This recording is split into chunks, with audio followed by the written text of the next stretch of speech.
जाहि विधि रखे राम ताहि विधि रहिए।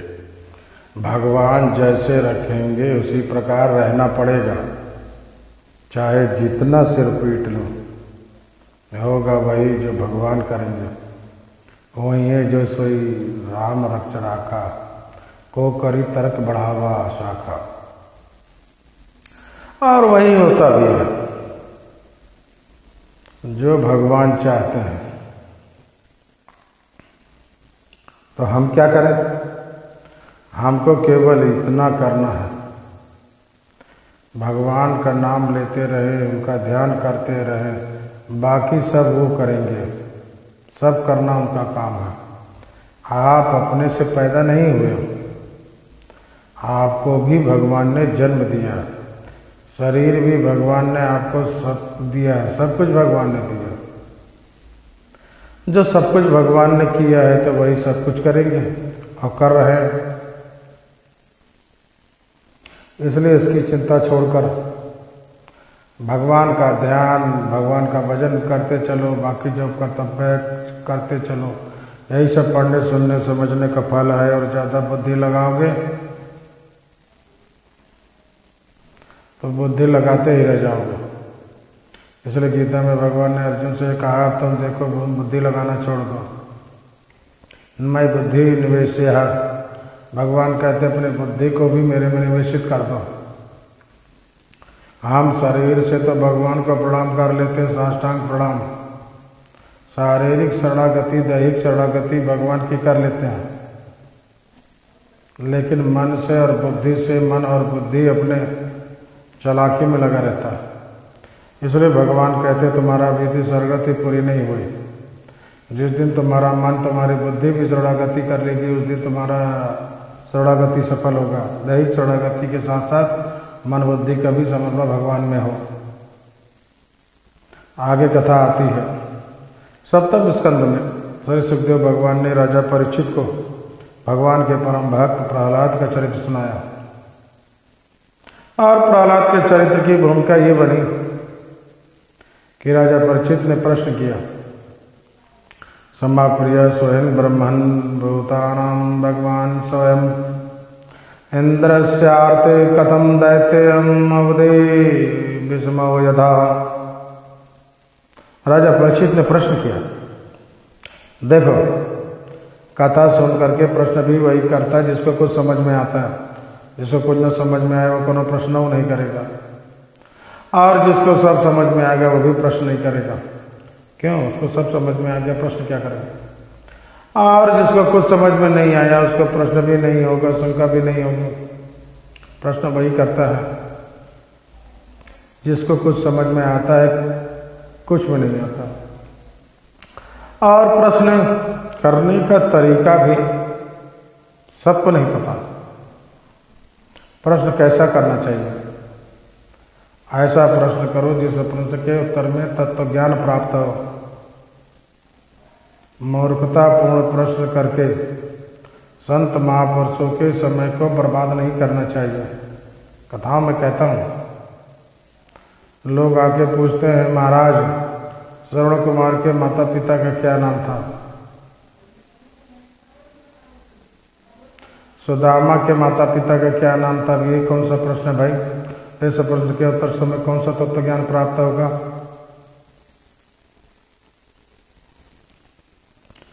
एक सज्जन तो पूछे, महाराज एक हमारी शंका है। हमने कहा क्या? पूरी रामायण हमने पढ़ी, हमारे प्रश्न का उत्तर नहीं मिला। हमने क्या प्रश्न किया है? जब हनुमान जी लंका में गए तो राक्षस ने उनके पूंछ में कपड़ा लगाया, तेल लगाया, तो आग किस राक्षस ने लगाई तो उस राक्षस का नाम क्या था? आप बताइए। अब इस प्रश्न का क्या मतलब? जिस राक्षस ने आग लगाई, अरे जिस राक्षस ने आग लगाई वो महापापी होगा। हनुमान जी जैसे भक्त के पूंछ में आग लगाई, उसका नाम क्या लेना? और उसका नाम जान भी लोगे तो उसके सुगुण से तुम्हें तत्व ज्ञान प्राप्त होगा। प्रश्न ऐसा हो जिन प्रश्नों के उत्तर में तत्व ज्ञान प्राप्त हो, हमारे जीवन की दशा और दिशा बदल जाए। फालतू उनकी माता कौन थी, उनकी मौसी कौन थी, उनकी माता कौन थी, इतिहास जानकर तुम क्या करोगे? अरे तुम्हें से कोई पूछ ले तुम्हारे परिवार में 10 पीढ़ी पीछे कौन था, उनका क्या नाम था, तो शायद आपको हमको नहीं पता हो। अपने घर के सारे रिश्तेदारों का नाम गांव किसको याद रहेगा। उसी तरह इतिहास में जितने महापुरुष हुए उनके पूरे परिवार का ब्यौरा पूरी उनके वोटर लिस्ट बना देते वेद व्यास जी, वाल्मीकि जी। तो इस के उत्तर से किसी को क्या प्राप्त होता, बोध प्राप्त होता, कदाचित नहीं।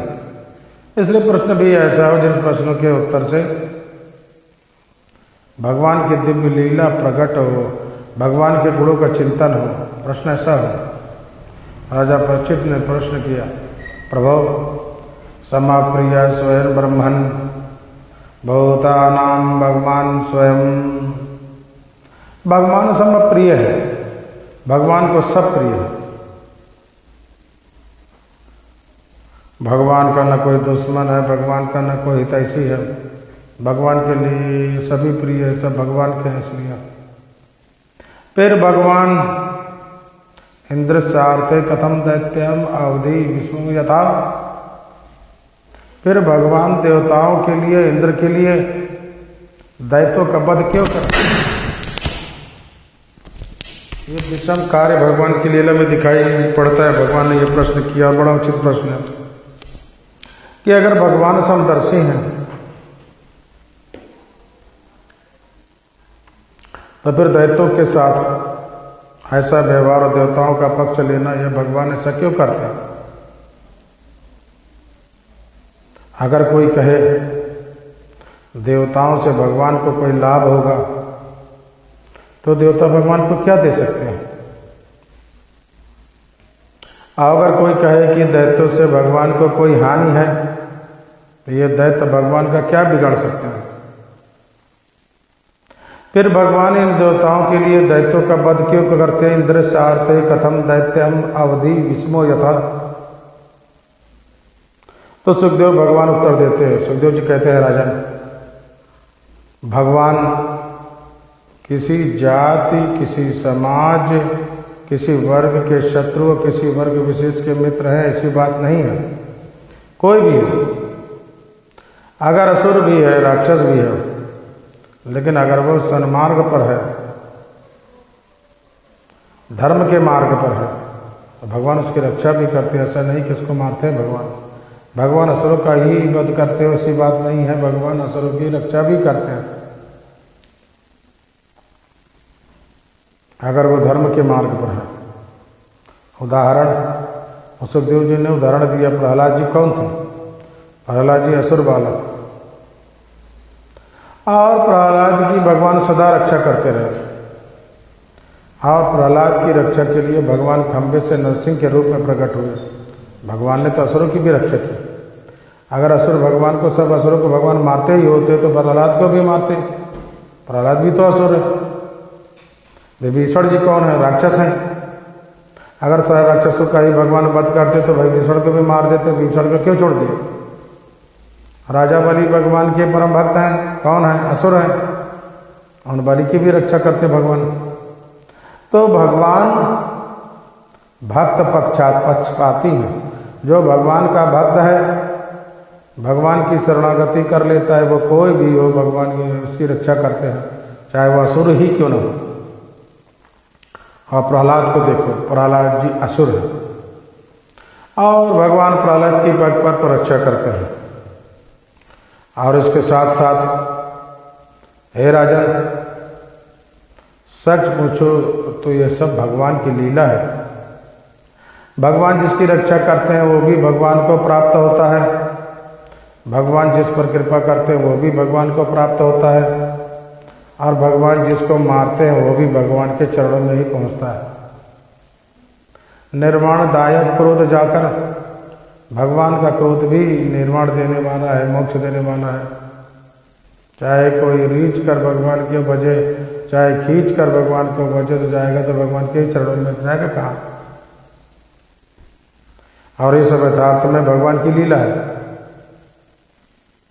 और लीला में सृष्टि को व्यवस्थित रखने के लिए भगवान ये सब कुछ करते रहते हैं। सृष्टि 3 गुणों से चलती है, सतोगुण, रजोगुण और तमोगुण। सतोगुण की अधिकता